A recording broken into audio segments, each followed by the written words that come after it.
Salam sejahtera cikgu-cikgu. So hari ini kita akan belajar sedikit tentang Google Sites, di mana cikgu boleh guna Google Sites untuk wujudkan satu laman sesawang ataupun kita panggil website lah biasanya.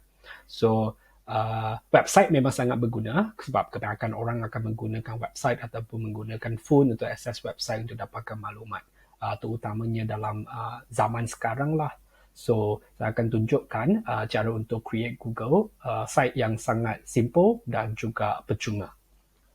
Jadi, benda pertama yang cikgu kena buat adalah masuk ke dalam Google Site. So, sama ada cikgu boleh cari Google Site di dalam Google App ataupun cikgu boleh type di dalam Google Search Bar dan lepas tu carikan Google Site sahaja.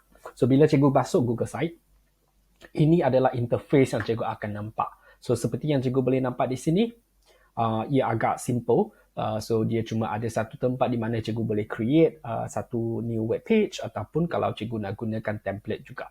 Yang saya suggest cikgu buat sebab mungkin cikgu baru lagi tentang create website. So, cikgu sebenarnya boleh pergi kepada template gallery.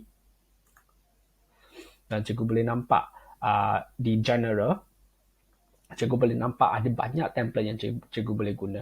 Jadi bukan sahaja untuk pameran kerjaya yang cikgu akan buat, cikgu juga boleh mungkin kalau cikgu nak buat website untuk pelajar cikgu ataupun cikgu nak buat website untuk diri sendiri pun cikgu boleh guna template-template ni juga. So menggunakan template semestinya lebih simple daripada creating satu website sendiri. Okay, so saya akan masuk kepada satu template supaya saya boleh tunjukkan fungsi-fungsi di dalam Google Site. Jadi saya pilih event sebab kalau ambil example sebab CICF, pameran CICF, rasanya paling senang kalau kami guna template event. Okay. So bila saya dah masuk template, so cikgu boleh nampak di sini, template-nya sudah ada beberapa function ataupun content yang dia sudah adakan untuk cikgu. Maksudnya cikgu cuma kena edit sahaja. Semestinya bukan setiap fungsi yang template ni ada, cikgu kena guna. So, mungkin ada benda yang cikgu rasa tak penting ataupun mungkin ada benda yang cikgu rasa, saya tak nak guna. Okay, so sedikit fungsi dulu.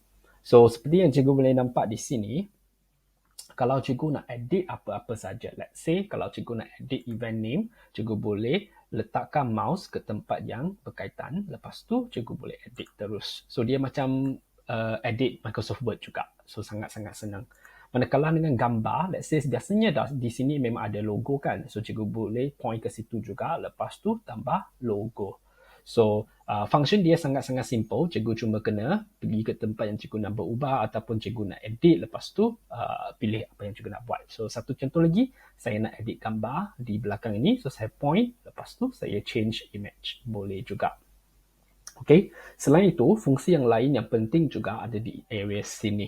So, ada 3 bar yang sangat penting. Bar pertama, insert. Apa yang cikgu nak letak di dalam website sendiri. So, kecuali text box, kecuali image, kecuali drive, cikgu boleh tambah dalam sini. Cikgu pun boleh pilih content block yang lain. So, seperti yang saya cakap tadi, mungkin cikgu, let's say cikgu mungkin tak ada day 1, day 2, day 3. So, cikgu nak keluarkan array ni. Cikgu tak nak array ni, cikgu boleh remove dan kalau cikgu nak letak gambar dengan sedikit teks, cikgu boleh tekan untuk tambah juga. So, di insert, cikgu boleh nampak ada banyak lagi benda yang cikgu boleh guna untuk tambah dan edit di sini. So, let's say satu example lagi, kalau cikgu nak letak YouTube video, cikgu boleh letak juga. So, memang cikgu boleh explore sendiri lah apa yang rasa cikgu penting. Selain itu, cikgu pun boleh nampak ada pages juga. So, seperti website yang biasa, memang setiap website ada banyak pages kan. So, itu memang bergantung kepada cikgu berapa pages yang cikgu nak. So, kalau cikgu cuma nak simple, cikgu nak ada satu web page sahaja, maksudnya cikgu cuma nak letak semua maklumat di satu page, maka cikgu boleh remove page-page yang lain pun boleh juga. Okay, so last adalah theme. Theme adalah tema. Jadi, apa yang cikgu nak guna? So, let's say saya nak simple punya theme. Saya tekan. So, dia akan editkan supaya jadi simple. So, tulisan dia akan berubah, color dia akan berubah. So, cikgu boleh try juga apa yang cikgu paling suka.